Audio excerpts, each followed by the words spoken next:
What are you doing right now? Are you only listening to this podcast? Or are you doing something at the same time?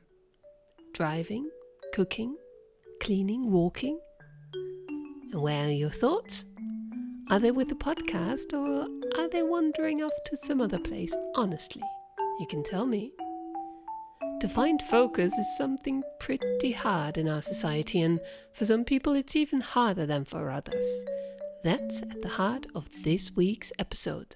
Yeah, everything is a mess most of the time, and that is also what it is inside my brain. So there's maybe 3 different songs playing at the same time, and then I'm thinking about what I'm doing in the fall with my work and what is happening in my other job in 3 days, and did I remember to send that email? Oh yeah, I'm in the space with these cyr-wheels and I should be researching. So this is kind of what is going on in my brain constantly. This week's Maker for a Week, Susanna Paavola, tries to make a coffee while spinning 2 cyr-wheels at the same time. There has been, for example, some preliminary studies about how looking at your screen affects our brains, and research showing that possibly looking at your screen for a certain amount of day can cause your brain to be more like a brain of a person that has ADHD. So there's things in our lives that are actually causing us to be more distracted and more losing focus or unable to concentrate and focus on things. This is Circus Whispers, a podcast by Tent House for Contemporary Circus, hosted by me, Maaike Muis. Each episode, I interview circus makers who get the opportunity in the Maker for a Week program of Tent to do circus research. Why did the team of Tent choose Susanna as Maker for a Week? Jayed Meddin, one of the directors of Tent, explains. Susanna, her plan is to work around the theme of ADD, attention deficit disorder, and she straight away at the beginning of her application painted this picture of her trying to perform but instantly getting distracted by all kinds of things on stage, and wow, it was like bullseye. How do you guide or how do you help the makers for a week during their process? What's the role of Tent? Basically, we try to enable them in doing their research. So create a atmosphere and create a situation in which they are capable to do whatever they want to research. So no distraction, which is funny in this context, but no distractions in terms of having to take care of your own lunch. We arrange a training space which is, all taken care of. Things like that. So basically we try to give them a carte blanche both in what they research and the opportunity and, as much of a prepared situation as we can. So sort of an all-inclusive for a circus artist. Yes, that's basically the idea, yeah. For each episode, I interview the makers in the studio they're working in. This week, I'm in Like Mine studio next to the Tent offices. The start of an interview is quite illustrative for what there is to come. Welcome.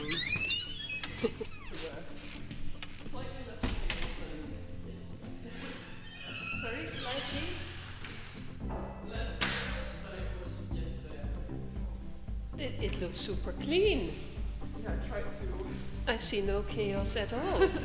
Tried to organize it yesterday, but maybe it's just a chaos in my head more than in the space. Well, they do say that if you've got non-chaos, let's say, order in space, that it helps for order in the mind. Where shall we sit? Where would you like to sit? Well, close to the action. All right, then I think that is There. Should I bring everything that I... Yeah. Please do. All your props. Do you want me to carry something? It's okay. It's just... Okay, so Susanna has a bag in her hand, like this tote bag, and then she's piling up all sorts of things. Like, I didn't know one could carry that much. So what do we have here? Or is it... So I see... No, can you describe what we see in front of us? Yeah, so what I've kind of brought to the space is coffee making things, which includes like a small kind of glass bowl where the coffee will drip, a V60 dripper, I think is the word for it, some filters, a coffee grinder, some coffee beans, and then some mugs and cups. We're imagining that in one of the cups there is a plant, but that plant doesn't yet exist. Then I have some notebooks, an e-reader, a pencil case, and then a small bag that has a crochet project in it that I am not sure yet if it's here just for my own enjoyment between rehearsing or if it will also be a part of what I am researching and doing. And you've got 2 notebooks? Yes, one of them is what I previously always referred to as my brain.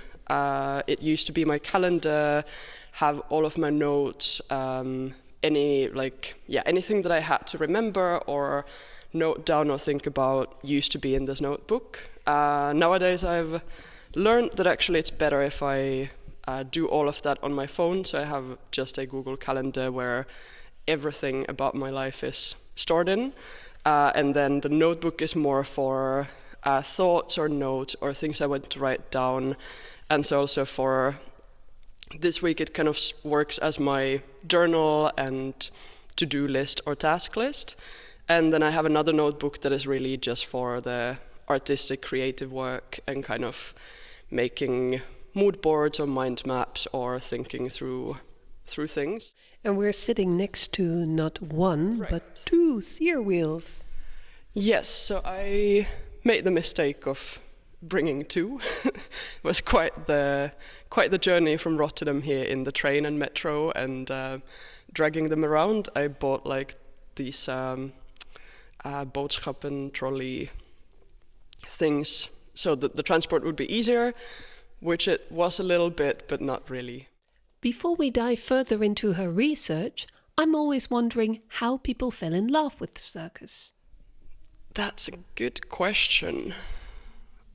I'm trying to think what exactly was the thing. I think part of it was the feel that you could... Or circus always felt to me as this playground where there wasn't necessarily so many rules. It was something very physical, but also very visual. And it was kind of a way for me to... I am losing the word. Express myself through art and also through movement. I never really liked exercising or training, and it's really difficult to me to do that in a consistent way, which is a bit funny considering that I am doing a very physical thing as a job now. But somehow the way you learned new things and the constant kind of stimulation from also different things that you can do was really interesting and inviting to me. And how did you meet the Cyr-wheel? I met it actually a little before I applied to the school in Finland. We were doing, the school had a sort of summer workshop or something where we attended, and then there was a workshop for Cyr-wheel for I think 1 or 2 hours, maybe 1 hour on 2 days. And I went in and I was like, what is this? I've never seen this. This is super cool. How do you do this? I remember it was insanely difficult. I couldn't do anything. I don't think I even got like 1 full turn on the wheel.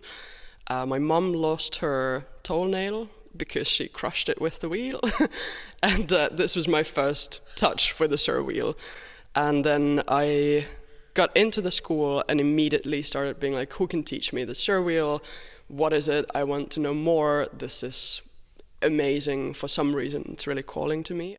The fact that it's also so kind of multi-form, you can manipulate it, you can spin in it, you can do different things in it, and the feeling of defying gravity sort of and flying and rolling all over the place was just calling to me. Do you still have all your toenails? I do. I have lost only one. So losing one toenail or another seems to be occupational hazard for cyr-wheel acrobats. But for those who don't know exactly what a cyr-wheel looks like, I asked Susanna to describe it. It looks like a circle, like you can imagine it's like a hula hoop that you've then made much larger. It's 180 in diameter, I think 184 exactly. A steel pipe that has been bent into a circle, and then they break into pieces. One of them goes into 5 pieces and one of them to 3 pieces. I asked Susanna if I could try the cyr-wheel. But it happens it's not that easy with a recording device in hand. Yeah, these are the cyr-wheels anyways. The first one I had was called rinkula, which means just kind of like a small circle in Finnish. I think the other one was called something like Alberto or Fernando, because I thought that was funny. Yeah. How can I take? Yeah. How do I, without crushing my toenails? Oh, it's really heavy. It's quite heavy. As long as you don't let go, you should be okay. Yeah, I won't let go. Can you hold this? Yeah. I'm not letting go, I'm just... It's so heavy. Yeah, and the more you kind of just let the wheel rest on you, and then you're kind of lifting it from side to side instead of trying to really force it or pull it up, you can start feeling how it moves, how it's rocking around.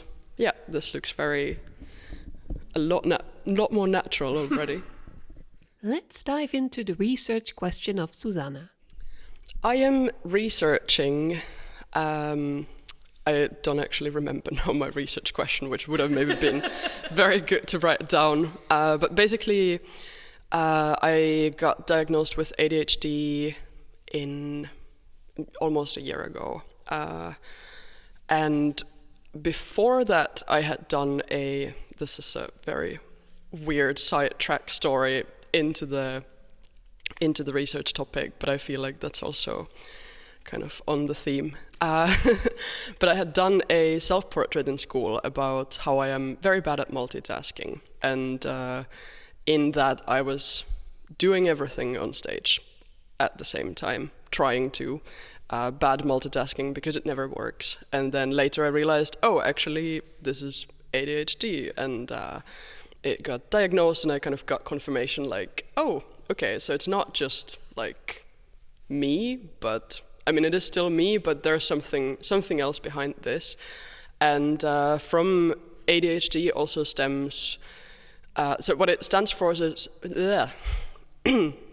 speaking too fast for my brain, what it stands for is attention deficit hyperactivity disorder. I have the inattentive type, so no hyperactivity, but yeah, distractfulness, forgetfulness, lack of motivation. Did I say forgetfulness? If I did, that's a little ironic. Struggle planning or organizing, understanding time and kind of scoping how long things take or how my calendar looks in a week, for example. And then that causes that there is somewhat of a lack of motivation or a lack of kind of being able to... My words are so gone today. What is this amazing word about functioning, but... Damn it. I also lost my track of thought fully on this one. But so it's affecting how I function, how I can kind of organize my thoughts, how I feel motivated, how I get things done. And as a circus artist who works alone and wants to be motivated, wants to be inspired, wants to be very focused on research, it's quite a hard thing to do. So kind of the underlying research question is like, can that actually work as the inspiration and motivation to the work? And what happened when you got the diagnosis? Can you describe the moment? I think in the moment when I got it, it was mostly relief and sort of this overwhelming, like, damn it, it's not me. Like, it's actually, there's a reason for this, there's a name for this. And I think often the forgetfulness or lack of motivation gets labeled as laziness, or gets labeled as like, oh, but you always forget everything, and like, do you not care about this thing? Or you're a circus artist, why are you not training? You should be better or stronger, and like, do you even care?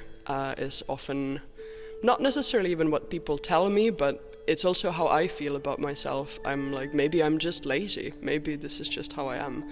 So when I got the diagnosis, it was definitely a relief of, oh, okay, I'm not lazy. I do care. I do have the motivation, but there's just this thing, my brain, in between that is making it harder for me to achieve things. So this is day 3.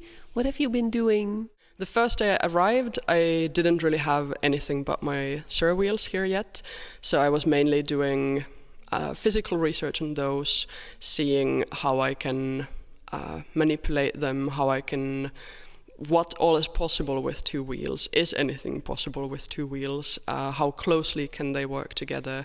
So it was more a research into those 2 objects.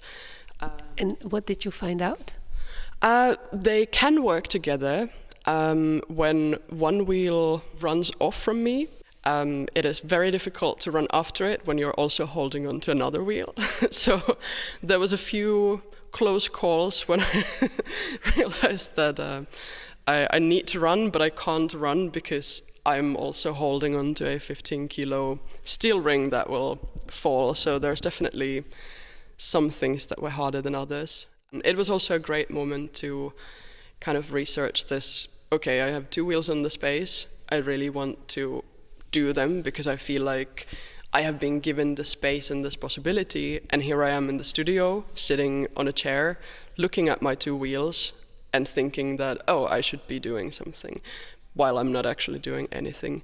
So I tried to really lean into that and see, okay, if I want to do something, but I don't want to do something, how does that make me move? Or what does it look like trying to avoid 2 cyr-wheels on stage?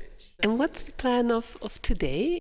Kind of the plan is to dive into this peace inside chaos that is often happening. So when I have a lot of things going on, but I'm somehow feeling content about everything and like I'm on track, or also if there's a lot of things going on and I just realize that there's nothing I can do, I can find this sort of peace in the chaos. Or when there's just a lot of stimulation, so possibly working with, I don't know, opening 3 YouTube tabs and seeing how that works as a soundscape, or all together at the same time. I had to create the chaos. Yeah. And now you have this week.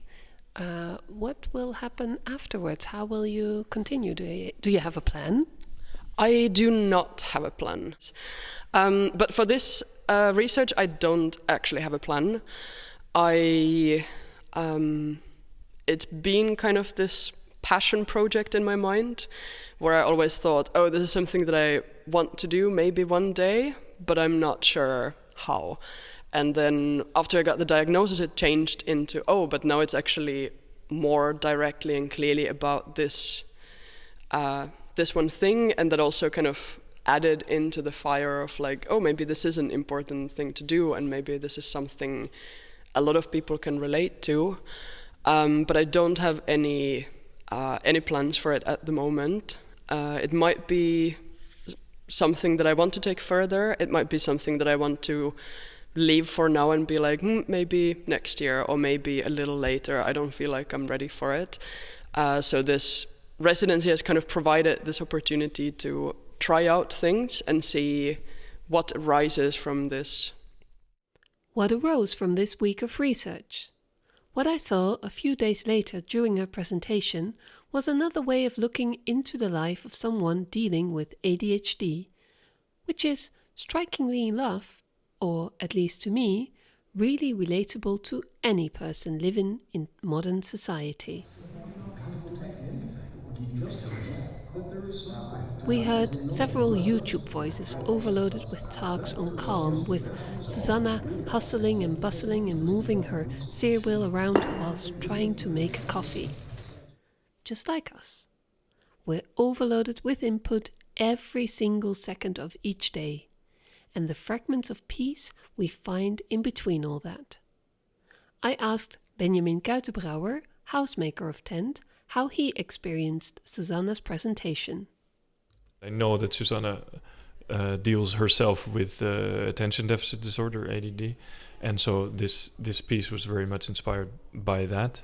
What's funny to me is that I can see that she wants to talk about that. It also just speaks to all of us. Like there's a sort of epidemic of attention deficit disorder going on with our phones and with our thing. I had a moment; it was terrible. She walks out somewhere during the performance to go get water from somewhere, and I had I wanted to get my phone. I really had to sort of like, oh man, this is so terrible. Just like sit down and sort of listen and wait for a moment. Like, and this is really what you see is her. Sort of like, I mean, into a frustrating manner, just like not stick to anything, and like it makes you kind of angry. It's like, oh, please, can we just do something? Is there a piece of advice you want to give to Susanna after now seeing what she showed after a week of work here? I mean, what touched me a lot was the movement material she showed, and even though the boredom of as an audience, I think is interesting as well. I also feel that if we could be invested in what she's doing from a little earlier on in the piece, I could maybe receive that boredom in a sort of a different way. Because there's a kind of boredom that I think you're sort of. I realize that it's intentional, and now this tonight I wasn't sure whether it was always intentional. So to sort of connect me maybe to the performance through some of that movement material that's very endearing, that's very beautiful and quite unique, because she has this work with the two wheels together, sort of holding them on her body. Let's see how the piece will evolve. I am for sure thankful that Susanna took us on a little journey in her mind. This was the 3rd episode of the 3rd season of Circus Whispers. Thanks very much for listening. Please subscribe to be the first to hear the next episodes. Rate it and share it with your friends. That helps our podcast to find new listeners. We're really happy that you're listening from all corners of the globe, from Turku to Paris, from Stockholm to Prague. It means the world to us. And if you like, please drop us a line at info@tent.eu. We'd love to hear your thoughts. Circus Whispers is a production of Tent House for Contemporary Circus, hosted, produced and edited by me, Maaike Muis. Big word of thanks to Susanna Paavola, Jayet Metin, Benjamin Kuitenbrouwer and the team of Tent. The makers of a week in 2023 are Saar Rombout en Sienna Bruce, Lili Schlinker en Jannik Kremer, Susanna Paavola, Samuel Reiner, Fenja Barteldrees and Hanna de Vletter. Tent is supported by Amsterdam Fonds voor de Kunsten, Performing Art Fund Netherlands and Prins Bernhard Cultuurfonds. More info via tent.eu. Circus Whispers.